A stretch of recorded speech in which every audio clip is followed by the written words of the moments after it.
அன்பு நண்பர்களே, அனைவருக்கும் அன்னை சமையல் உமாவின் அன்பான வணக்கங்கள். இன்றைக்கி அன்னை சமையலில் பார்க்க போகிறது பூரி சப்பாத்திக்கு சூப்பரான side dish cauliflower pepper gravy. வாங்க எப்படி செய்கிறதுன்னு பார்க்கலாம். 2 டீஸ்பூன் மிளகு, 1 டீஸ்பூன் சீரகம்,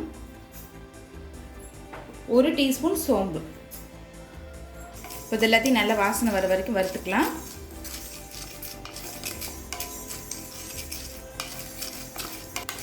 இப்போ நல்லா வாசனை வர வரைக்கும் வறுத்தாச்சுங்க.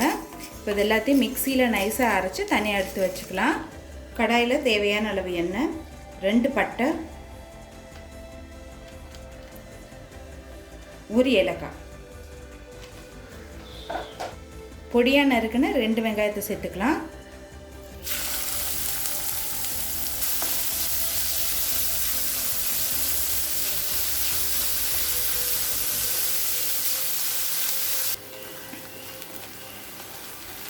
இப்போ பாருங்கள், வெங்காயம் நல்லா வதங்கிடுச்சு.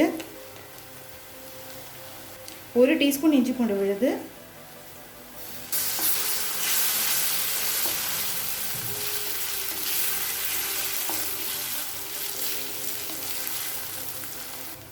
அடுத்தது 1 தக்காளி,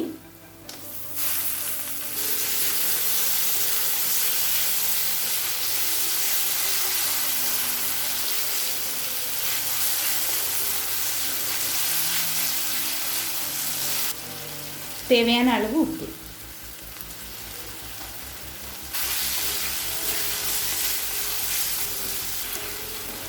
இப்போ தக்காளி நல்லா வதங்கிடுச்சுங்க. 1 டீஸ்பூன் மிளகாய்த்தூள், 1 டீஸ்பூன் தனியாத்தூள். நம்ம ஏற்கனவே காரத்துக்கு மிளகு சேர்த்துருக்கோம், அதனால் இப்போ கொஞ்சமாக தான் மிளகாத்தூள் சேர்க்குறேன். இப்போ மிளகாத்தூள் வாசனை போக 1 நிமிஷம் வரைக்கும் நல்லா வதக்கிக்கலாம். இப்போ மிளகாத்தூள் வாசனை போக 1 நிமிஷம் வரைக்கும் நல்லா வதக்கியாச்சுங்க. அடுத்தது காலிஃப்ளவரை சேர்த்துக்கலாம். காலிஃப்ளவரை ஏற்கனவே சுடுதண்ணியில் போட்டு எடுத்து வச்சுட்டேன்.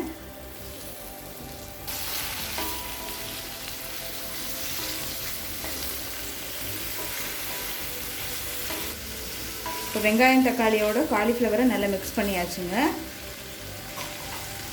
இப்போ 2 கப் தண்ணி சேர்த்துக்கலாம்.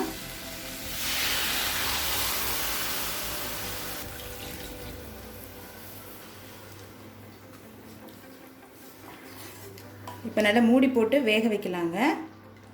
1 டேபிள் ஸ்பூன் கடலை மாவை தண்ணியில் கரைச்சி சேர்த்துக்கலாம். அதனால் கிரேவி நல்லா திக்காக வரும். கடலை மாவு சேர்க்கறதுனால கிரேவி நல்லா திக்காக வரும். கடலை மாவு சேர்த்துட்ட பிறகு ஒரு 5 நிமிஷம் ஸ்லோவில் இருக்கட்டுங்க. இப்போ நம்ம அரைச்சி வச்சுருக்க மிளகு, சீரகம், சோம்பு சேர்த்துக்கலாம். எல்லாத்தையும் சேர்த்துக்கோங்க. இப்போ நல்லா மிக்ஸ் பண்ணிடுங்க.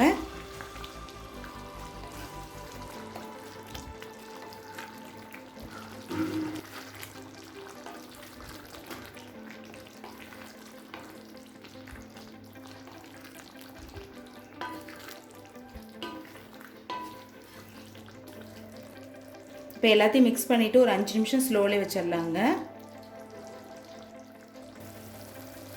இப்போ மசாலா சேர்த்துட்டு 5 நிமிஷம் ஆகிடுச்சுங்க.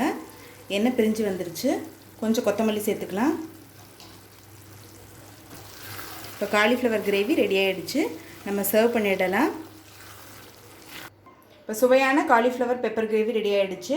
ரெசிபியை ட்ரை பண்ணி பாருங்கள், கண்டிப்பாக உங்களுக்கே பிடிக்கும். ரெசிபி பிடிச்சிருந்ததுன்னா வீடியோவை லைக் பண்ணுங்கள், கமெண்ட் பண்ணுங்கள், ஷேர் பண்ணுங்கள். இது வரைக்கும் அன்னை சமையல் சேனலை சப்ஸ்கிரைப் பண்ணலன்னா சப்ஸ்கிரைப் பண்ணுங்கள். தேங்க்யூ.